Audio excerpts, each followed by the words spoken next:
In the late months of 1944, as the Pacific War entered a period of escalating desperation for the Japanese Empire, a lesser-known episode of electronic deception unfolded across the open ocean, shaping the outcome of a massive aerial operation before a single bomb was released. The event remains buried beneath the larger battles that defined the era, overshadowed by the thunder of carrier clashes and the brutal island campaigns. Yet within its quiet technical intricacies lies a decisive demonstration of how modern warfare had begun to shift away from pure force of arms and into the domain of information, into the silent realm of signals, perception, and manipulation.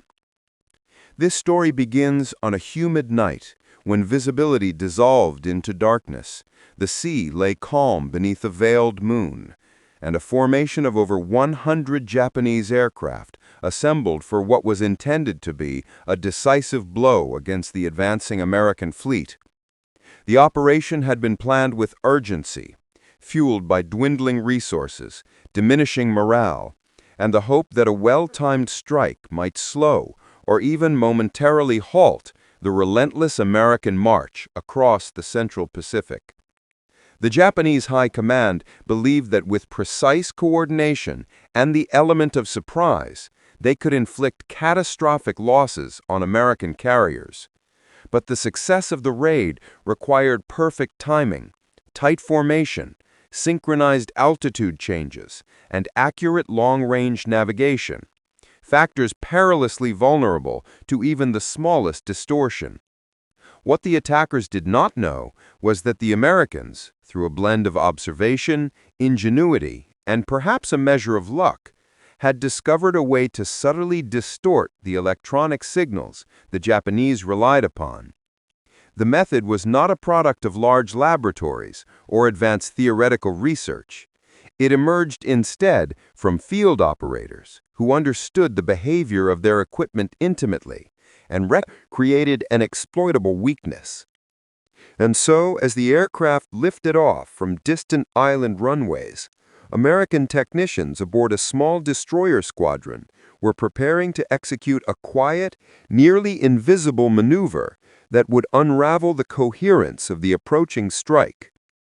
The Japanese aircraft took off in staggered waves, each pilot aware that fuel reserves were dangerously limited.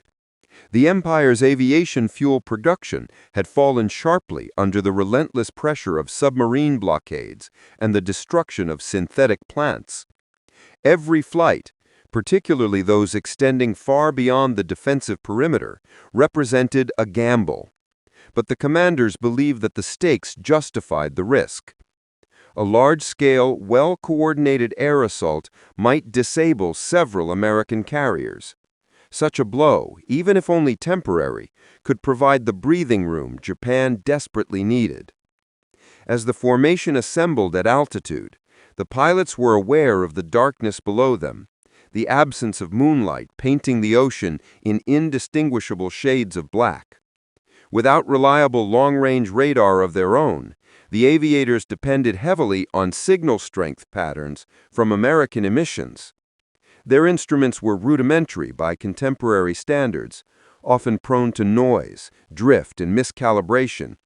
Yet doctrine dictated that these patterns were the best available indicator of the distance to the American fleet, especially when visual contact was impossible. American destroyers, floating in relative silence miles ahead of the carrier group, were monitoring the formation's progress with air search radar capable of scanning vast ranges. Radar operators on these ships had become adept at reading patterns in the sky. Small inconsistencies in altitude shifts, formation spacing, and signal reflections that revealed the presence of aircraft even when the screens offered only faint traces. Among the operators was a young officer whose understanding of radar behavior bordered on intuitive.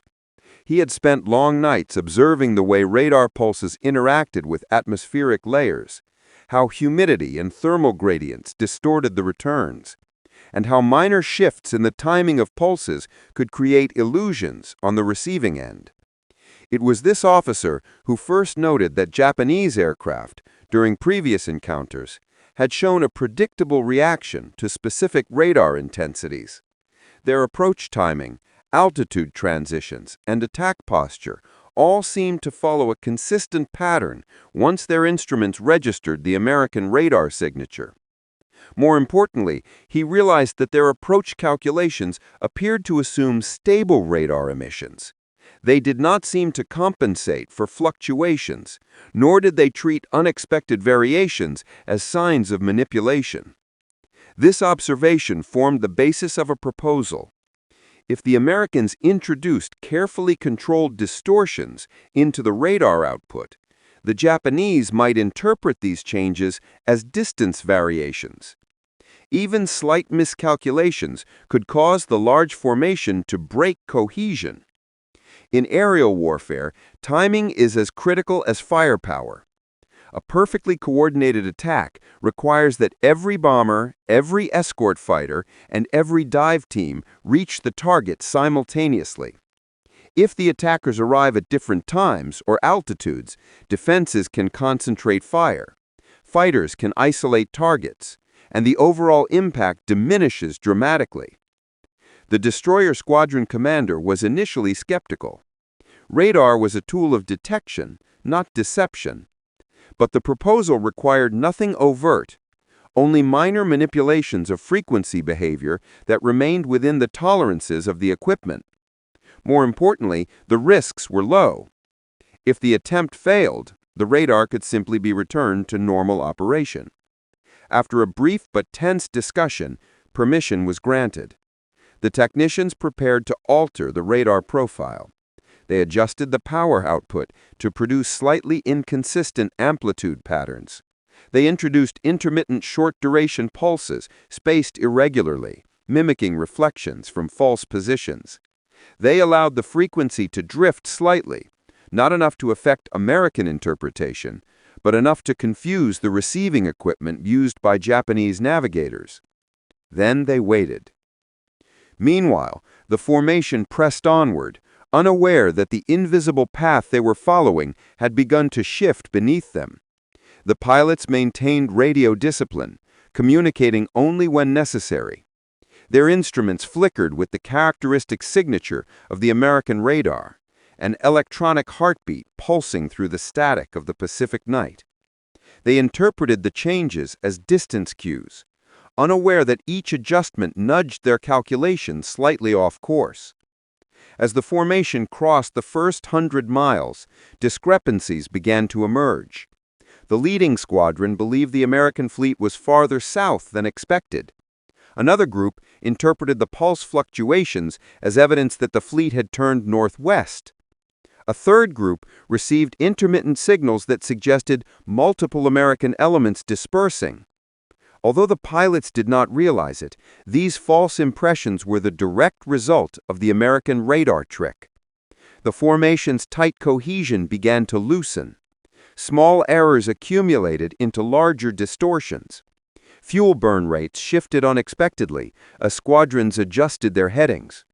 Some pilots descended prematurely, misinterpreting the apparent signal strength, while others maintained altitude longer than doctrine prescribed. Each decision increased the likelihood that the groups would be separated by miles when they attempted the final approach. On the American ships, operators were watching the situation unfolding with growing astonishment. They observed the formation's integrity breaking earlier than predicted. The once cohesive mass of blips on the radar screen began to split into clusters, each behaving independently. The destroyer commander ordered that the deception be maintained. The radar technicians continued their subtle manipulations, letting the Japanese instruments feed misleading information back to the pilots. As the formation moved within 70 miles of the American fleet, the disarray became undeniable. The pilots grew concerned, but attributed the anomalies to weather interference or navigational drift. Not one suspected that the enemy was deliberately manipulating the radar environment. The night sky remained clouded, preventing visual confirmation. The moon provided only faint illumination, insufficient to distinguish the horizon from the sea. Deprived of visual reference, the Japanese relied entirely on their instruments, and the instruments were deceiving them. The American fleet maintained radio silence to avoid revealing its position. Carrier decks operated at reduced lighting levels, making visual detection even more difficult. The destroyer squadron altered its spacing to create a wider electronic signature, enhancing the illusion of multiple American positions. The Japanese pilots began to diverge into separate approach routes. Some believed they were closing rapidly on the enemy and initiated early descent patterns. Others, convinced the fleet was still distant, maintained cruising altitude longer than intended. The operational timing collapsed. The strike, which required a unified assault to saturate American defenses, had fractured into isolated fragments. What had been planned as a single, overwhelming wave now risked arriving in staggered, vulnerable clusters. Through the darkness, American radar operators could see the confusion clearly. They tracked the separated groups, each drifting further from the intended path. Fighter direction officers aboard the carriers prepared to launch interception teams as soon as the disorganized formations entered engagement range.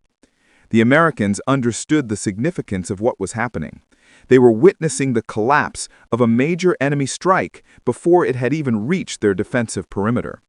Yet they also recognized the necessity of maintaining pressure.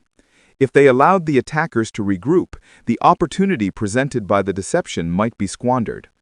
The radar trick had created the opening. Now the fighters would exploit it.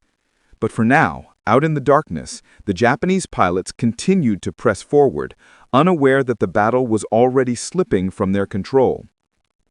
They had placed their trust in instruments that appeared reliable, yet each reading carried the subtle imprint of manipulation. And while the ocean below them remained silent, the quiet glow of their gauges told lies that would determine their fate. As the first hour of flight ticked by, the formation that had departed with such precision was no longer a unified force. It had become a scattered collection of squadrons, each following a slightly different path, each believing it was executing the mission correctly. None of them realized they were flying into the consequences of a deception they had never imagined possible.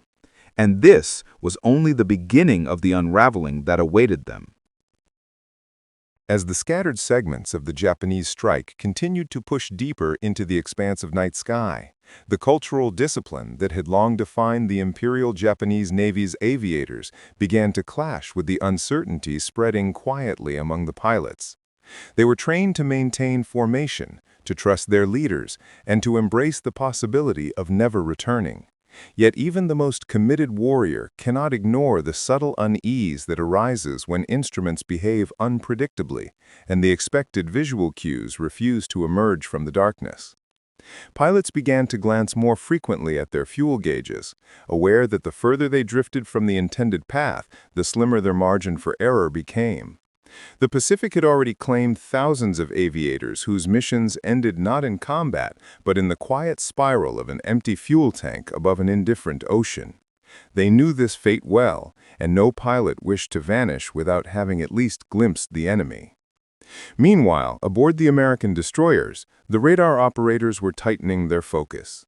Each blip represented not just an aircraft, but a potential threat whose trajectory might shift unpredictably as the confusion deepened.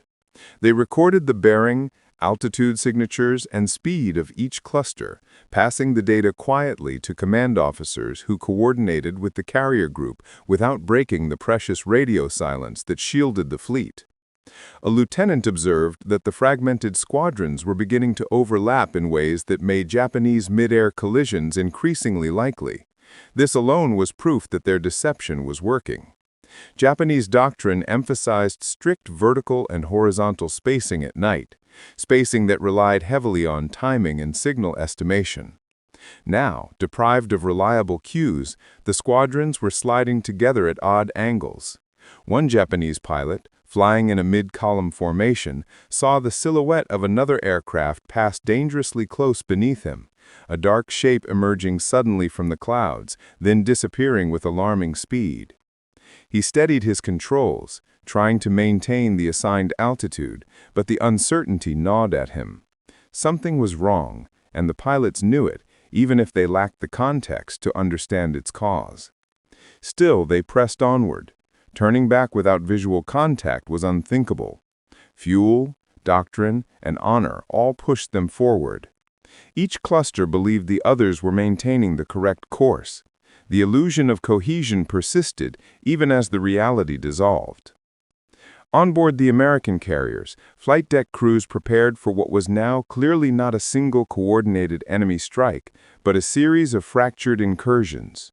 Aircraft handlers warmed engines under dim red lighting, illuminating only what was necessary to avoid signaling their position to the approaching Japanese. Pilots strapped into their cockpits, some listening to the distant rumble of the ocean, others focusing on the quiet mechanical rhythm of their instruments. They had not yet launched because timing mattered just as much for defenders as attackers. Launched too early, and they risked running low on fuel or losing the advantage of altitude. Launched too late, and portions of the scattered Japanese force might slip through the defensive perimeter. But with each passing minute, it became increasingly clear that the American radar trick had not only disrupted the strike, it had fundamentally dismantled the Japanese assault timeline. Back in the sky, the Japanese strike leader attempted to re-establish cohesion. He issued a brief coded transmission to redirect the central formation slightly north, believing that would restore alignment with the enemy's presumed location.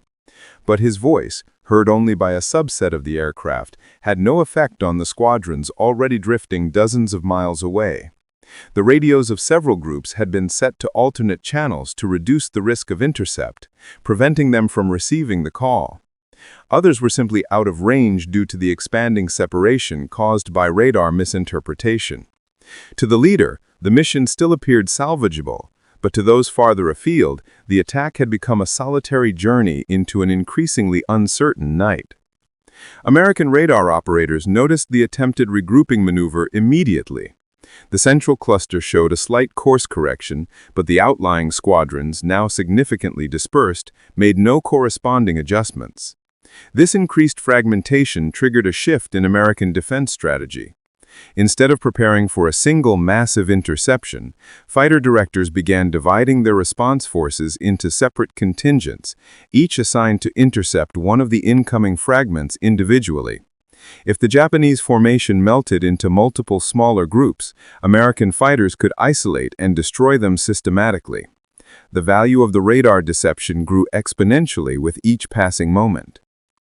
At 60 miles from the American fleet, Japanese pilots were supposed to descend into their attack altitudes, transitioning into roles defined by their specific aircraft, bombers preparing for glide runs, torpedo aircraft dropping to wave-top height, and fighters adjusting to escort positions. But the deception had distorted their timing. Pilots in the forwardmost cluster misjudged the distance and began descending too early, cutting through cloud layers that separated them from the rest of the formation. The clouds created turbulence, scattering the aircraft further.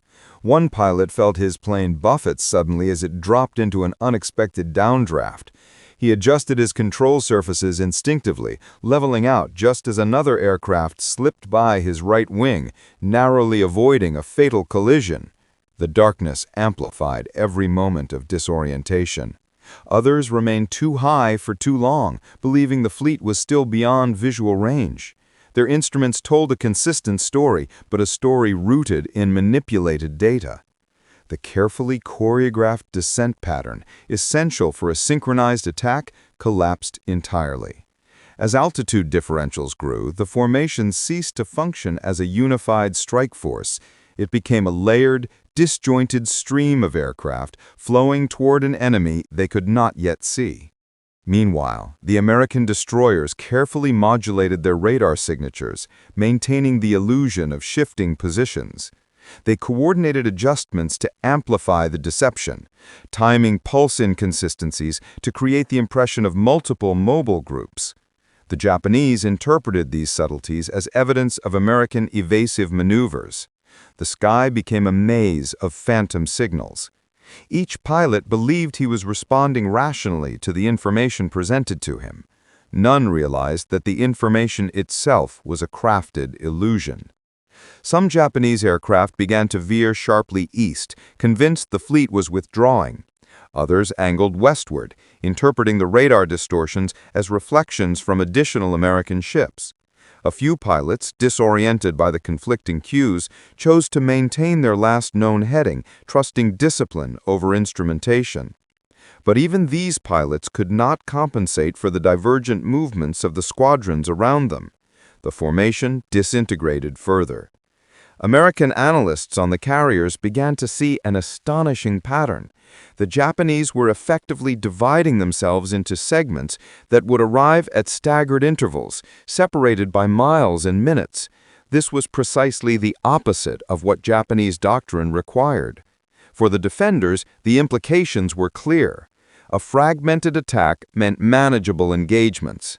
The carriers began preparing to launch fighters in successive waves, timing each launch to intercept a different incoming fragment. On the Japanese side, the radio discipline that once ensured smooth operations now hindered recovery. Pilots spotted other aircraft only occasionally, their silhouettes flickering momentarily against the cloud breaks before disappearing into the darkness. Some began to question whether they remained on the correct course. A torpedo squadron leader glanced at his gauge cluster and frowned. His distance estimates no longer matched the anticipated timing, but fuel levels permitted no reconsideration. Turn back, and the entire squadron risked running dry before reaching land. Press forward, and the possibility of completing the mission still existed. The pressure to continue overwhelmed the mounting uncertainty. Even so, the consequences of instrument deception grew severe. When one bomber group descended prematurely, their sudden altitude drop placed them directly beneath another squadron that had remained higher. The turbulence from the higher squadron's propellers disturbed the lower group, causing brief instability. A pilot shouted a warning over the radio, but his voice was drowned out by static. The close call rattled the pilots, but there was no time to recover their composure. They were running out of night, out of fuel, and out of cohesion. The American destroyers tracked every deviation. Their screens showed scattered patterns of movement rather than the dense wave that Japanese planners had intended. The operators recognized an emerging opportunity. If the Japanese believed they were closing on the fleet but remained unaware of their true distance, they might initiate their attack sequence too early. This would leave them vulnerable to American interception teams already maneuvering for an advantage. On the carriers, fighter direction officers began to call for the first wave of interceptors. The launch would not occur yet, but crews moved into final readiness. The catapults were armed, the engines warmed, and the pilots were mentally preparing for the engagement ahead. They knew the enemy was coming, only now the enemy would be arriving in fragments rather than as a cohesive force. The American defensive plan relied on altitude superiority and coordinated radar guidance. Fighters would launch, climb hard, and strike downward at the disorganized Japanese clusters. The radar deception did more than confuse. It handed the Americans a decisive positional advantage. Back in the sky, the Japanese continued to struggle with the invisible distortions. A bomber pilot stared at the elusive radar cue that flickered across his instrument panel. It no longer had the stability he expected from American emissions. The reading seemed to drift, then stabilize, then drift again. He tried to compensate by adjusting his heading, but each correction seemed to generate new inconsistencies. Still, he held formation as best he could, trusting doctrine over instinct. Up ahead, the leading cluster encountered a sudden break in the clouds. The pilots scanned desperately for any sign of the American fleet, searchlights, anti-aircraft fire, even the faint outline of a ship's wake. But the ocean remained empty. Their descent had brought them too low too soon. Instead of emerging into the battle space at the correct moment, they had reached an area too far from the fleet to engage effectively. They were flying blind, guided by instruments that lied. Meanwhile, the destroyer squadron continued to manipulate its radar emissions. The officers monitored the atmospheric conditions, adjusting the deception to account for humidity and thermal layers that could inadvertently expose the trick. Their operation demanded finesse. Too much distortion, and the Japanese might suspect interference. Too little, and the pilots could re-establish their bearings. The destroyer commander understood that they were treading a fine line, yet the results were undeniable. The Japanese formation was no longer a threat in the traditional sense. It had become a dispersed array of isolated units, each vulnerable to interception. But the final and perhaps most significant transformation was yet to occur. As the Japanese approached within 50 miles, the scattered groups began transitioning into their attack configurations. Each squadron did so independently, believing it was aligned with the larger formation. Dive bombers prepared for their steep approach angles, torpedo bombers descended to low altitude, fighters adjusted to escort roles. But without cohesion, these configurations became liabilities rather than strengths. Dive bombers lost the protective umbrella of fighter cover. Torpedo bombers advanced without synchronized timing, losing the saturation effect essential for overwhelming shipboard defenses. Fighters, lacking clear situational awareness, drifted between escort patterns and independent search behaviors. The Japanese pilots did not yet realize the full extent of their disarray, but the Americans did. Soon, the interceptors would launch, and the scattered Japanese formations, already strained by confusion, fatigue, and diminishing fuel, would encounter a new and deadly reality high above the Pacific. A defending force that knew exactly where each fragmented group was and exactly how to dismantle them piece by piece. The radar trick had succeeded in its first purpose, disorientation. Next would come its ultimate consequence, defeat. What happened next, in the final 90 minutes of the engagement, would become one of the most puzzling case studies in aerial warfare throughout the Pacific War. The Japanese formations, still numbering over 100 airframes even after the initial wave of confusion, continued to behave as if they were not fighting a coherent opponent, but rather wrestling with an invisible maze. American radar operators aboard the destroyers identified multiple attempts by Japanese commanders to reform assault groups, but each attempt disintegrated when radar-controlled transmissions from the U.S. ships projected new false echoes at carefully chosen intervals. The Japanese pilots saw phantom blips flicker into existence on their rudimentary scopes, suggesting Allied aircraft approaching from impossible bearings. Many of the formations broke apart simply because pilots were trying to verify threats that did not exist but felt real enough to force evasive behavior. In the skies above the task group, the difference between truth and illusion became so thin that even experienced aviators could not tell which direction offered safety and which direction promised death. American officers later described the phenomenon as a psychological collapse triggered by electronic disruption. The Japanese air arm, already strained by shortages of veteran pilots after the losses of 1943 and early 1944, encountered a level of coordinated radar deception they had never anticipated. Several pilots, according to post-war interrogations, believed that the Americans had deployed escorts in every direction, or that new long-range fighters had somehow appeared above the fleet. Others believed they were facing an entirely new detection system, one that could read their positions and project illusions. To an American radar specialist, the situation was not mystical, but methodical. The destroyers were exploiting known vulnerabilities in Japanese airborne navigation radars, amplifying noise at specific frequencies, and deliberately manipulating the false target generators built into their early model SG systems. But to pilots flying at night, exhausted and disoriented, the effect felt supernatural. Meanwhile, the task group's fighter direction officers coordinated new American fighters to intercept. These Hellcats, guided by radar vectors rather than visual cues, began to carve through the Japanese disorganized masses with clinical precision. One U.S. pilot later remarked that the battle felt unnatural because the Japanese aircraft never seemed to commit to a unified attack. Instead, they approached from random bearings, as if each pilot were fighting a different battle entirely. Some Japanese aircraft fired at imaginary targets, loosing bursts into darkness where radar echoes suggested an American fighter. Others attempted to break away from illusions, only to fly straight into the path of genuine U.S. aircraft. As the Japanese assault continued to collapse, something else happened, something rarely discussed but critical to understanding the final outcome. The destroyers cycling their radars and deceptive patterns were not merely generating false echoes, they were also instructing American fighters on how to exploit the confusion.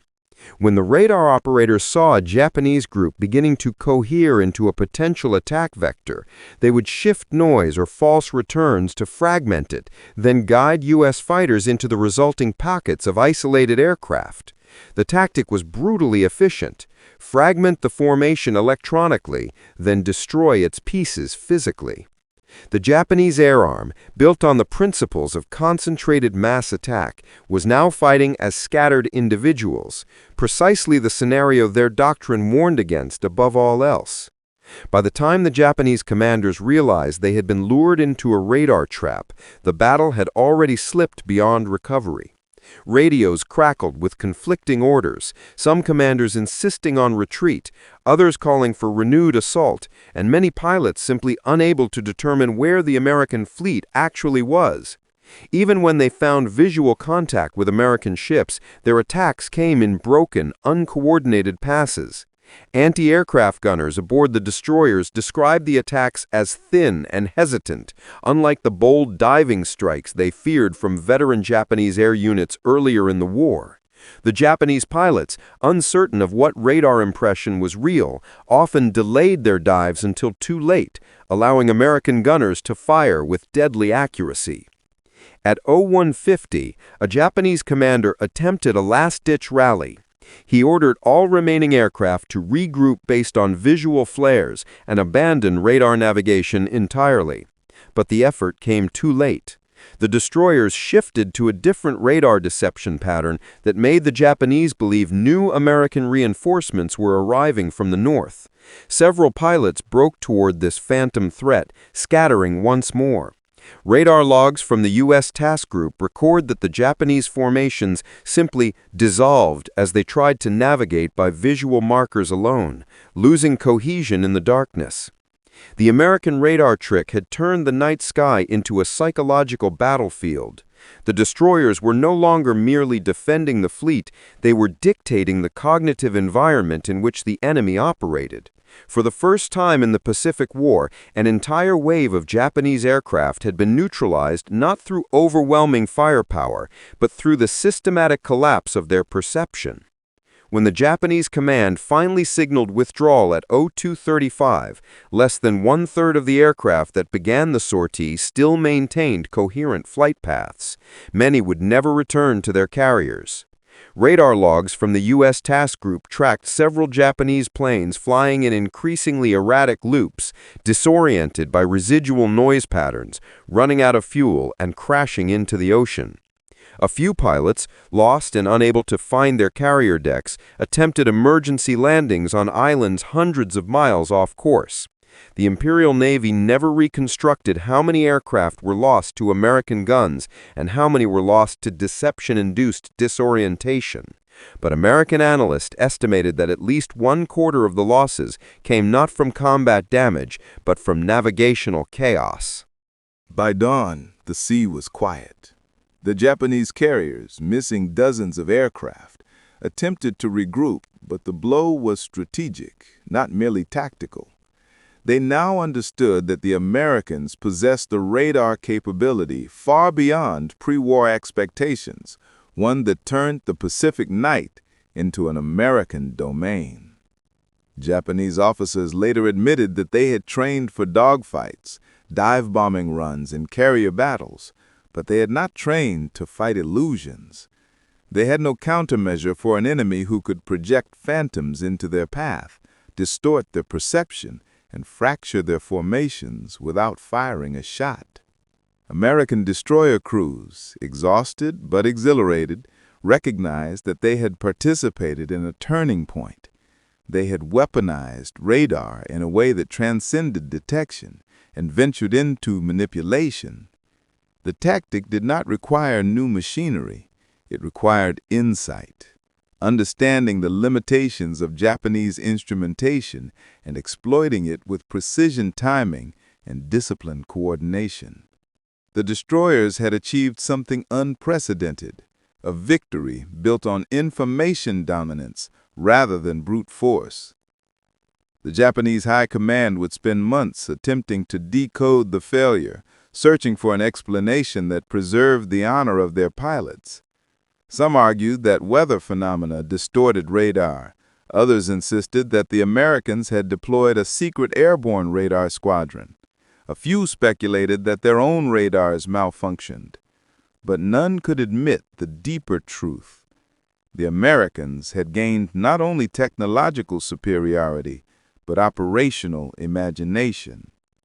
In the broader context of the Pacific War, the battle marked the moment when the night sky, once a space of danger for American fleets, became an arena they could shape. The radar trick that confused 120 Japanese aircraft was not a trivial episode. It was a demonstration of how modern warfare was evolving. Battles were no longer determined solely by armor plate, explosive yield, or pilot skill. They were increasingly decided by who controlled the flow of perception, who commanded the invisible spectrum of frequencies, who understood that victory could be achieved not only by destroying the enemy's aircraft, but by dismantling their understanding of reality. Historians later concluded that this engagement symbolized the beginning of the end for the Japanese carrier air arm, not because they lost aircraft, though they did, but because they lost coherence, confidence, and strategic predictability. They now faced an opponent who fought in dimensions they could not see. Within months, the Marianas Campaign would unfold, culminating in the Great Marianas Turkey Shoot, where American radar-led fighter direction achieved devastating results. And the Japanese would find that the illusions they faced that night were merely a precursor to the larger catastrophe awaiting their air forces. The destroyer crews, the radar operators, the fighter direction teams all understood that they had participated in something new. They had opened the door to a different kind of war, and once that door opened, it could not be closed. The Pacific had always been vast, silent, and opaque, but after that night, for the Americans, it became readable, measurable, and controllable. Radar was no longer a tool. It was a force multiplier, a battlefield-shaping instrument, a means of commanding not only space, but cognition. And the Japanese, once masters of bold night attacks, now found themselves navigating a battlefield where the darkness belonged to someone else. That was the legacy of the radar trick that confused 120 Japanese aircraft. Not a single engagement, but a transformation, a shift in the very architecture of war.